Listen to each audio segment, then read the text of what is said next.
So just switching gears a little bit, one of the things obviously that I want to talk to you about is songwriting, and it's such a I'm such a songwriting nerd, and I love to hear the creative process behind songs and art in general. Me So too. obviously you're a very busy artist, and you perform and produce your songs on your own records and your own projects, but you've also written songs for other folks that they've cut on their records and stuff like that. So when you're writing, do you separate out the songs with this in mind? Like, in other words, you're done with a song and you're like, all right, I'm keeping this one. Or you're done with a song and you're like, no, I'm going to try to push this over here. Or is it more of just, let's see where it goes after it's done? I think it's a little bit of both. I try to write every day, and when we get in the room, it's like usually we know who we're writing for. Um, to be honest with you, if you don't mind a long answer, No, not at all, um, please.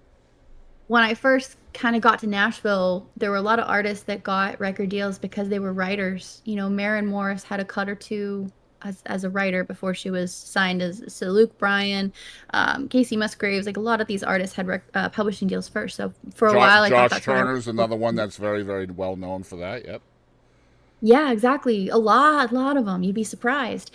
Um, and so I kind of thought that's what I was supposed to be doing.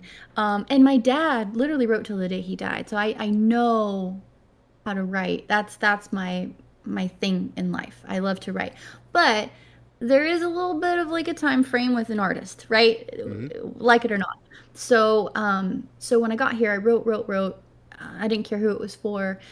And after many, many years, I got a little bummed last year.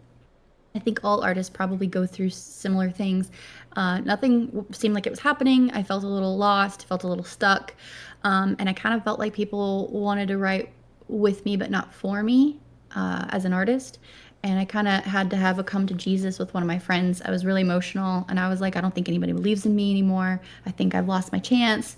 And he's like, from this moment, you have to just decide this is what you're going to chase for however long.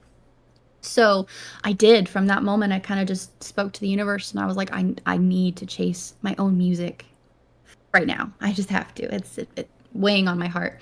And so, sure enough, just over the last year, a lot more of my writes were me focused, which was really cool and weird as an introvert because it's like I Yep. wanted to write for me. Now that it's happening, I'm uncomfortable because I just don't feel worthy or whatever it is.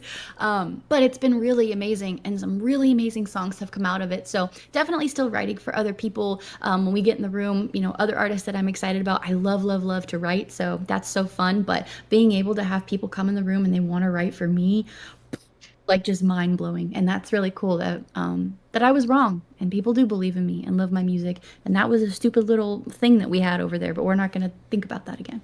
And I love to hear again the way you describe things is so brilliant and genial and all of that. Like we all have our own self introspection and almost like imposter syndrome where we don't think we deserve what the world or the universe is trying to grant to us. So are there times when you've written a song that you just don't feel like you're worthy of it? Like as an artist, you've written the song, you love the song, but you would rather just subconsciously give it to somebody else because you don't feel worthy of performing the song. Does that happen for you? Yeah, absolutely. Man, I've got so many songs in my catalog that I don't feel like are for me. Um, but I love them. I don't know why. We just know what's for us and what's not. And hopefully they see the light of day and somebody finds it one day. But that's Nashville in general. There's thousands of songs written every day that, oh my God, maybe nobody will ever hear. How heartbreaking is that? But yeah, and I think and I'm sure we'll talk about Cowboys Church, but that's a song that I didn't think was for me. Um, but then I just had a vision of it being mine and then got one of my heroes to sing it with me. That whole experience has been a mental mind F. Mm-hmm. There's been a lot to unpack with that for So sure. what does that conversation sound like within your head when you don't feel like you deserve the song, but there's a part of you that's pushing you to perform it or record it as an artist? What's that inner conversation like? It's got to be interesting, right? the argument like? What's the Yeah, fight? absolutely. I've always pushed myself, even when I'm not comfortable. I think when you're uncomfortable, you're growing. All those stupid cliche things that we hear, Absolutely. they're all true. I hate it, but it's true. So, anything that scares me, generally, I'm like, all right, well, if you want to do it, but you're chicken, you're gonna do it anyway. Hmm. And so, yeah, I mean, there's tons of insecurities that go along with that, and we just do it anyway, right? We do it scared. Yep, I love that. I love it, and we all have that inner dialogue. We all Yeah. do. That's why Oh mental man. health is so important nowadays. To really, we all focus so much on losing weight and building muscle and all of these physical attributes that are so important to people, and nobody works out their mind and their mental health, and all of that is Oh, just as you important. are so articulate. I love the way you speak things, and I fumble around and look for words, and you just say it. It's amazing. That's so true. Yeah. So true.